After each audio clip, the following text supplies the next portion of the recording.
faut que je trouve mon guide dans ce chaos. On a heureusement qu'il y a Google Maps, ça permet de se guider.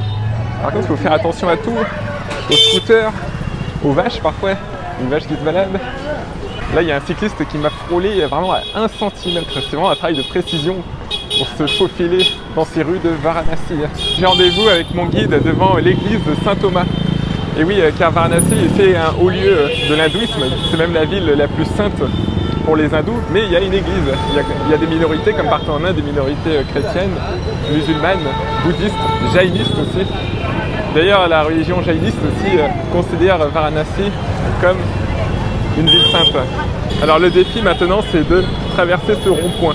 Il faut bien regarder dans tous les sens, il faut regarder en même temps à droite, à gauche, derrière, devant, en haut, en bas. Ouais. Allez, allez Jérôme, on y va, allez, allez.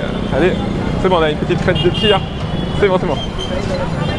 On commence notre tour dans un restaurant très ancien qui a plus de 70 ans à Varanasi. Donc on va goûter, ça a l'air vraiment top. C'est un plat fait à base de masala. Donc le masala c'est une épice, enfin c'est un assortiment d'épices, c'est une sauce qu'on met dans beaucoup de plats en Inde. Et il y a plus de 15 épices différentes. Alors le guide m'a appris qu'il y avait 3 types de nourriture en Inde. Donc vous avez la nourriture non végétarienne avec de la viande. Vous avez la nourriture végétarienne, donc on mange beaucoup de végétarien. Et vous avez le végétarien pur, c'est sans ail ni oignon. Et donc ici là c'est du pure veg, ils appellent ça pure veg, végétarien pur, sans ail et sans oignon. Oh my god, c'est trop délicieux. Alors j'adore le street food parce que déjà c'est frais. En plus c'est pas cher. Et en plus, c'est vraiment délicieux, les goûts sont très puissants. J'étais surpris, mais c'était des ustensiles en argile à usage unique. Alors maintenant, on va dans un magasin, enfin plutôt un restaurant de lassi. Donc le lassi, c'est une sorte de yaourt indien avec un parfum différent. Et là, dans ce restaurant, ils ont 120 choix de parfums, c'est énorme.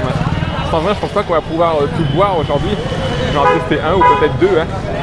Et ce restaurant est très ancien, il a 97 ans. Hein. Oh my god. Temps de circulation.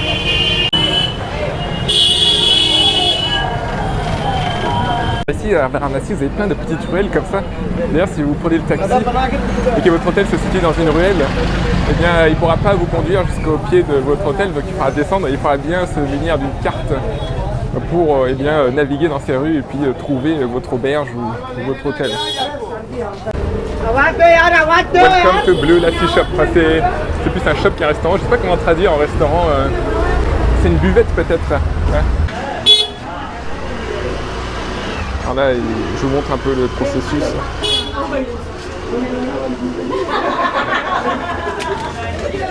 Alors chers amis, bon appétit. Donc là c'est un lassi à base de banane, de coco et de chocolat.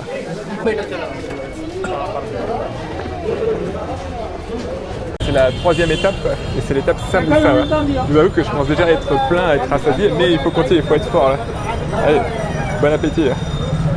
Alors là c'est un dessin indien qui s'appelle long lata. J'ai jamais testé de ma vie. En Europe habituellement on mange souvent du gulab jamun. Mais là ici je découvre de nouveaux desserts. Et d'ailleurs là vous voyez, vous en avez plein. Il y a plein de types de gâteaux différents, je ne connais pas du tout les noms. Et là, il y a le long lata que je m'apprête à manger. Maintenant, on va goûter un produit laitier qui n'existe qu'à Varanasi et qui n'est produit qu'en hiver. Et c'est à base de lait mélangé avec du safran. Et il y a tout un processus pour que ce lait mélangé avec du safran devienne une sorte de mousse. Et apparemment, c'est très très léger et c'est très très bon. On va goûter ça. Donc voici ce plat qu'on appelle malayo. À notre tour de goûter. Alors là, c'est une effigie de la déesse de l'éducation. Je ne sais plus comment elle s'appelle en Indie. Comme c'est calme soudainement. Et le guide m'a dit que seul, en tant que touriste ici, on se perd forcément. Heureusement que je suis accompagné parce que je vous avoue que là, même si habituellement j'ai un bon sens d'orientation, là je pense pas que je réussirais à m'orienter dans ce dédale de ruelles de Varanasi.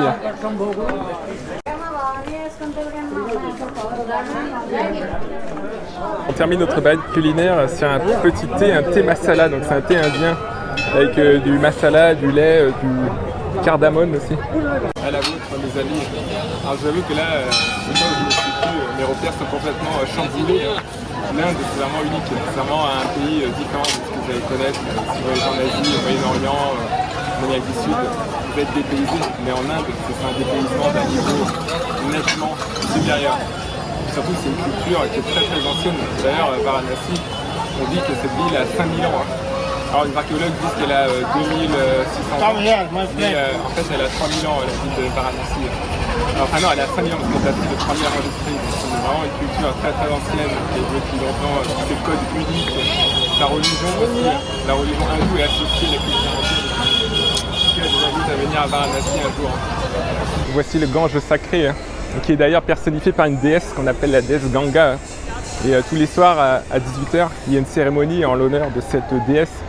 Et des centaines de personnes s'y réunissent ici, voire des milliers, pour célébrer, pour demander d'être purifiés par la déesse Ganga. Et d'ailleurs, c'est pour ça que c'est un endroit sacré, parce qu'on vient se baigner dans le Gange pour se purifier de ses péchés. Et ça permet aussi de mettre fin au cycle de réincarnation, parce qu'il faut savoir que dans la religion hindouiste, eh bien, on se réincarne, donc on a plusieurs vies sur Terre, mais si une personne meurt au bord du Gange et que ses cendres sont dispersées dans le Gange, eh bien, elle ira directement au paradis et elle ne se réincarnera plus sur Terre. Parti, je vous emmène sur le Gange. Let's go. Bienvenue sur ce bateau de croisière. À Varanasi, des établissements qu'on appelle GHAT, G-H-A-T, donc ce sont des escaliers qui mènent vers le Gange. Et il y a un total de 84 ghats le long du Gange, sur une distance d'environ 5 km le long du Gange. Et par exemple, celui qui est en face de moi, eh bien, a été construit par le roi de Jaipur. Donc Jaipur, c'est une ville indienne située dans le Rajasthan. Donc ça a été construit au XVIe siècle, si je me souviens bien. Et sur les 84 ghats de Varanasi, vous en avez 2 qui sont dédiés aux crémations. Comme je vous ai dit il y a quelques minutes dans la vidéo, eh bien, les personnes viennent ici pour mourir et se faire incinérer. Et comme ça, elles peuvent atteindre le paradis. Et elles se font incinérer dans des sites de crémation. Et d'ailleurs, eh bien, la crémation se fait le long du Gange et c'est public, c'est-à-dire qu'on peut marcher et voir, même en tant que touriste étranger ou non hindou. Par contre, on n'a pas le droit de filmer, car ça peut, eh bien, le fait de filmer, déjà pour des raisons évidemment de pudeur, mais aussi ça peut empêcher l'âme du défunt d'atteindre le paradis. Derrière moi, vous voyez le ghat principal de Varanasi. Donc ça, où il y a une cérémonie le soir à 18h en l'honneur de la déesse du Gange. Donc les pèlerins qui viennent ici, le matin, ils se baignent dans la rivière pour se purifier et le soir, ils assistent à la cérémonie. Et il faut savoir que tous les ghats que vous voyez là, donc je vous rappelle qu'un ghat, c'est un établissement avec des escaliers, eh bien, ils sont tous connectés les uns aux autres sur 6 km. Par contre, en période de mousson, eh bien, l'eau monte même très haut parfois. Donc on ne peut plus, eh bien, marcher le long des ghats comme ça. Et ça arrive même que parfois l'eau atteigne le centre de la ville. Enfin, pas forcément le centre, mais qu'elle monte sur 1 km ou 2. Comme en 1978, il y a eu une énorme inondation. Et d'ailleurs, Varanasi, c'est vraiment une ville de rivières. Il y a 3 rivières ici. Vous avez le Gange. Plus loin, vous avez la rivière Varuna qui se jette dans le Gange. Donc c'est un affluent en fait. Et plus au sud, vous avez la rivière Assi. Donc ça fait, en fait, si vous combinez les deux noms, Varuna et Assi, ça fait Varanasi. Pour la cérémonie du sort, vous avez 7 prêtres qui sont au bord là. Donc la cérémonie commencera dès que le soleil sera couché et beaucoup de pèlerins viennent ici car ça apporte un bon karma. Si vous venez ici, que vous asseyez pour assister à la cérémonie, eh bien ça améliorera votre karma. On arrive devant le principal crématorium de Varanasi, donc c'est le ghat, le temple où chaque jour, eh bien, plus de 400 corps sont brûlés pour que les âmes de ces corps puissent aller au paradis. Et ce crématorium fonctionne 24 heures sur 24, 7 jours sur 7, 365 jours sur 365, et ceci depuis 4000 ans. Donc officiellement, eh bien, Varanasi a été fondé par le dieu Shiva, et depuis 4000 ans, eh bien, vous avez un feu éternel avec les corps qui brûlent. Alors, on n'a pas le droit de filmer sur place, bien sûr, car, eh bien, comme je vous ai dit, ça empêcherait les âmes d'aller vers le nirvana. Et pour des raisons évidemment de pudeur aussi, mais depuis le bateau, le guide m'a dit que je pouvais filmer. Des temples très anciens dédiés à Shiva, au dieu Shiva. Donc le matin, pour commencer la journée, eh bien, les pèlerins ou même des habitants locaux viennent se baigner dans le Gange. Ici, là devant, là, vous voyez les escaliers qui aboutissent au Gange. Et ensuite, avec l'esprit purifié, eh bien, ils peuvent aller prier. Alors là, il y a un temple qui est légèrement incliné, je ne sais pas pourquoi. Il faudra que je demande au guide. Alors mon guide m'a expliqué beaucoup de choses sur le crématorium que vous voyez devant. Donc là, on est en train de brûler plusieurs corps. Et tout à l'heure, j'ai vu un employé donc, du sanctuaire qui a jeté un os calciné dans le Gange, parce qu'il faut savoir que eh bien, un corps met 3 heures à brûler, mais par contre, chez les hommes, eh bien, il reste la poitrine, et chez les femmes, les hanches qui ne brûlent pas, car elles sont trop dures et la température du feu n'est pas assez élevée. Donc c'est pour ça qu'un employé du sanctuaire va jeter cet os. Alors là, on voit un corps qui est transporté ici.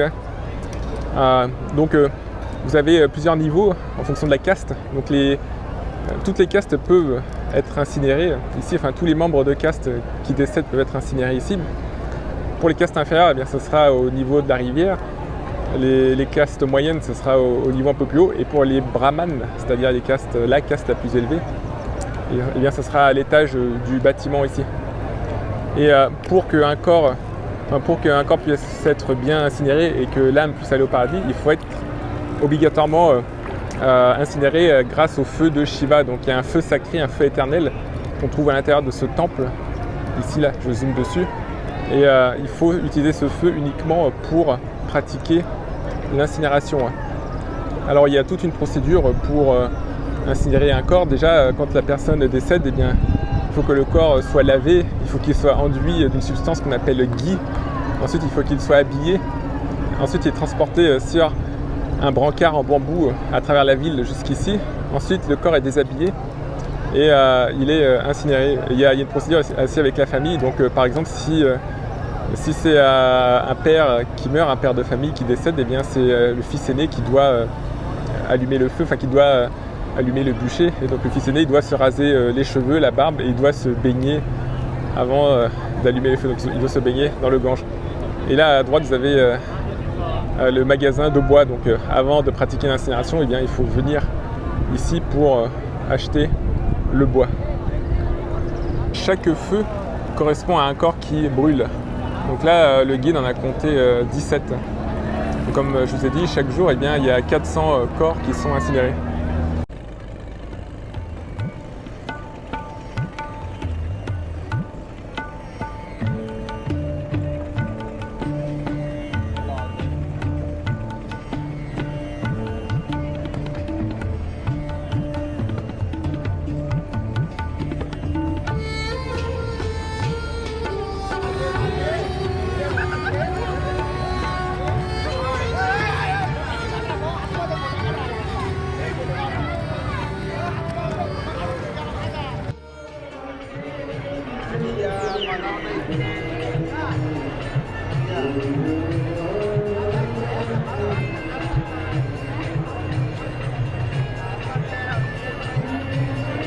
J'ai reçu la bénédiction du dieu Shiva.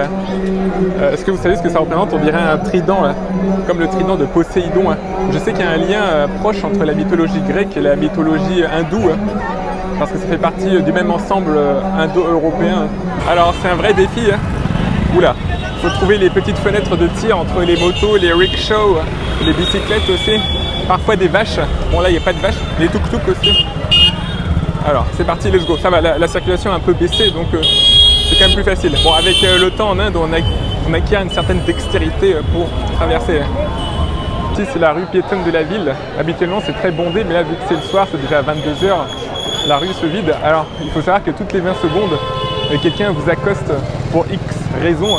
Ça peut être pour vous vendre des saris, pour vous vendre des bijoux, pour vous vendre de l'encens, pour vous vendre des colliers en perles, de bois, pour vous vendre des tours, pour vous proposer d'échanger des euros. Ah, il y a 50 000 raisons en tout cas. On va se diriger là vers le bord du Gange et on se sentira beaucoup plus tranquille parce qu'au bord il y a tous les temples et tout d'un coup les vendeurs disparaissent. Ça devient beaucoup plus spirituel et on est beaucoup plus serein. J'espère que ça ira pour l'estomac. Là je viens de dîner dans un excellent restaurant et j'ai pris un plat végétarien. Depuis que je suis en Inde, je mange que des plats végétariens parce que la cuisine indienne est vraiment exquise. Par rapport à ça, ils arrivent à partir d'épinards, de fromage, de patates, d'épices. Ils arrivent à vous faire des plats comme ça vraiment extraordinaires, de petits pois aussi. Et là tout à l'heure, j'ai pris un plat à base de paneer, P-A-N-E-E-R. Donc si vous voyez ce mot souvent en Allemagne, pas en Allemagne, en Inde, paneer, eh bien ça veut dire que c'est une sorte de fromage. On revient au ghat principal où il y a eu la cérémonie tout à l'heure en l'honneur de la déesse du Gange. Et ça s'est complètement vidé. Alors là, je me rends vers le ghat où il y a les crémations. Celui qu'on a vu tout à l'heure dans la vidéo là, depuis le bateau. Cette fois-ci, je m'y rends à pied en suivant les berges. Donc ça s'appelle le ghat. Alors je vous rappelle qu'un ghat, eh bien, c'est une structure comme ça avec un escalier qui descend et un temple derrière ou des bâtiments. Ça peut être aussi des auberges, ça peut être des écoles aussi. Il y a un ghat par exemple qui correspond à une école de sanskrit où des élèves apprennent le sanskrit. Et c'est uniquement des élèves qui appartiennent à la caste supérieure des brahmanes. C'est interdit aux autres. Donc là, je me rends au ghat de Manikarnika, là où il y a les crémations. Hein. Alors je vais vous filmer sa route. Sur place, je ne pourrais pas filmer. Car oui, pour des raisons de pudeur. Et puis, comme les films peuvent empêcher les âmes d'aller au nirvana, eh bien, il faudra que je range mon téléphone. Mais je partagerai avec vous mes impressions. Ici à Varanasi, on est complètement déconnecté de la réalité occidentale, on va dire. Parce qu'en Occident, on a une approche assez taboue de la mort, alors qu'ici, la mort fait partie intégrante bien, de la vision de la vie. La mort est acceptée, c'est comme une étape dans un cycle, parce qu'ici, eh bien, on croit aux réincarnations, c'est-à-dire qu'on a plusieurs vies qui se succèdent, et après la mort, justement, c'est une nouvelle vie qui recommence sur Terre. Et ici, en venant à Varanasi, justement, ce qui est beau pour les hindous, c'est qu'ils ont l'espoir d'aller au paradis, de mettre fin à cette réincarnation, ce cycle permanent de réincarnation, s'ils meurent à Varanasi. Alors il y a quelque chose qui pourrait choquer les Occidentaux, c'est qu'ici à Varanasi, eh bien, il y a des mouroirs, il y a un mouroir. Je ne sais pas comment on dit ça exactement, mais c'est un établissement où des personnes âgées et malades viennent mourir, passer leurs derniers jours. Et comme ça, eh bien, elles peuvent avoir leurs cendres dispersées dans le Gange directement. Alors le guide m'a dit tout à l'heure que une personne qui décède en dehors de Varanasi, même loin en Inde, peut être transportée jusqu'ici. Enfin, son corps peut être transporté pour être incinéré ici. Alors, si c'est à l'étranger, je ne sais pas du tout. Mais voilà, en tout cas, les Indiens ont une approche beaucoup plus décomplexée par rapport à la mort qu'en Occident. Mais paradoxalement, vous voyez que cette ville est pleine de vie. Il y a de la couleur, ça chante, ça danse. On mène notre vie tout à fait normalement. Alors le guide m'a expliqué tout à l'heure que tout le monde n'était pas éligible à la crémation ici à Varanasi, en particulier les enfants de moins de 10 ans, parce qu'en fait, d'après le guide, avant 10 ans, eh bien, ils ressemblent trop aux dieux, les enfants. Ils ont encore une part trop importante de divin en eux. Et aussi, ceux qui ne peuvent pas être incinérés, ce sont les femmes enceintes, parce qu'elles ont un enfant en elles, et aussi les gens de caste supérieure, les brahmas notamment, ouais. Les sages, les grands sages, les brahmas, les sadhus, ils appellent ça les sadhus aussi. Pareil, comme les enfants, ils sont trop proches de Dieu. Et puis les personnes qui ont été mordues par un cobra. Parce que, eh bien, d'après ce que m'a dit le guide, quand la personne est incinérée, ça émet des fumées toxiques à cause du venin du cobra qui est contenu dans le sang. Les ghats sont des lieux de spiritualité, mais c'est aussi des lieux d'amusement, de détente. On voit des couples, on voit des jeunes qui écoutent de la musique, qui se réunissent le soir, il y en a qui font du sport, par exemple, qui jouent au ballon. Donc c'est marrant parce qu'ici la religion fait partie intégrante du quotidien. Par exemple, dans beaucoup d'autres pays, notamment là où il y a des religions monothéistes, eh bien en général on ne va pas jouer au foot dans une église, vous voyez ce que je veux dire. Donc il y a beaucoup plus de séparation entre la religion et la vie quotidienne. La religion est vue comme quelque chose d'un peu effrayant, je dirais même. Alors qu'en Inde, ça fait partie vraiment du quotidien, il y a tout un panthéon de dieux. Et les gens vivent avec ces dieux, les dieux sont en eux. Et ils personnifient par exemple des cours d'eau, des montagnes aussi. Là vous voyez, le Gange, eh bien, il est personnifié en la déesse Ganga. Donc c'est comme si c'était une personne devant moi. Vous pouvez prier, invoquer la déesse Ganga comme le font les habitants de Varanasi tous les soirs à 18h. J'ai lu il y a quelques années un livre d'un psychanalyste français qui en fait a été rattaché au consulat français de Mumbai, Bombay, l'ancienne Bombay en Inde, donc qui était médecin là-bas. Et son rôle, c'était de prendre en charge des Français qui tombaient dans la folie en venant en Inde. Parce qu'il y a un phénomène qui a été bien documenté, c'est un phénomène en fait où certains occidentaux, quand ils arrivent en Inde, français, anglais, américains, italiens, allemands ou d'autres pays, ils deviennent fous. Ils deviennent fous sans aucune raison. Il n'y a aucun historique de pathologie mentale. Et par exemple, ils commencent à se prendre pour Shiva et se prennent pour un dieu.